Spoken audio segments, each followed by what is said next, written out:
Accès à l'eau potable. Des infrastructures loin d'être satisfaisantes.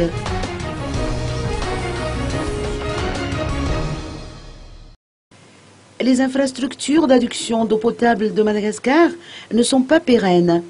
70% des infrastructures ne fonctionnent convenablement que durant les 9 premiers mois.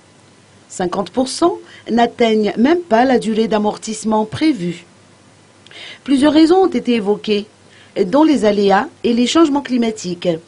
Il importe de voir comment pérenniser ces infrastructures, et c'est là tout l'intérêt de l'atelier qui s'est tenu aujourd'hui au DLC d'Anous.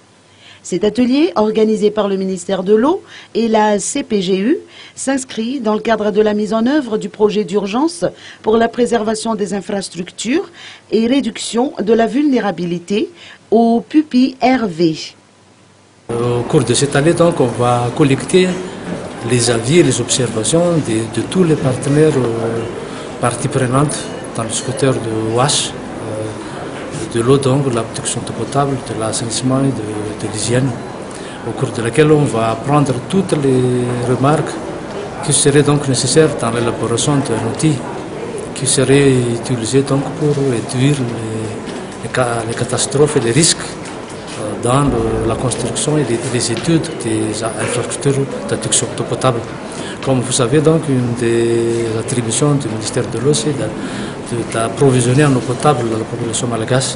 Donc, il ne suffit pas seulement d'approvisionner de l'eau, mais de prévoir donc, la pérennité et la pérennisation de ces ouvrages. Il est avéré que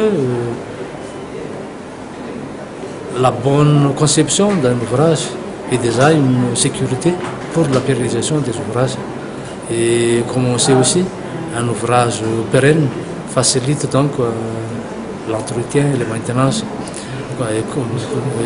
qui a comme conséquence donc d'alléger donc les budgets nécessaires pour l'entretien et la maintenance, et qui va faciliter aussi donc la gestion des infrastructures par les gestionnaires indiqués dans la matière. À l'issue de l'atelier de concertation, les différents acteurs œuvrant dans l'adduction d'eau potable devraient être informés et sensibilisés sur l'élaboration de certaines directives. Puis, des observations et autres recommandations devront s'en suivre. L'établissement de ces directives a pour objectif de disposer d'un référentiel unique et de portée nationale en matière d'aménagement d'infrastructures d'adduction d'eau potable. Il s'agit également d'assurer qu'une fois aménagées, ces infrastructures satisfassent les besoins de la population, présentent une durée de vie réelle selon le standard technique et soient accessibles et exploitables à tout moment.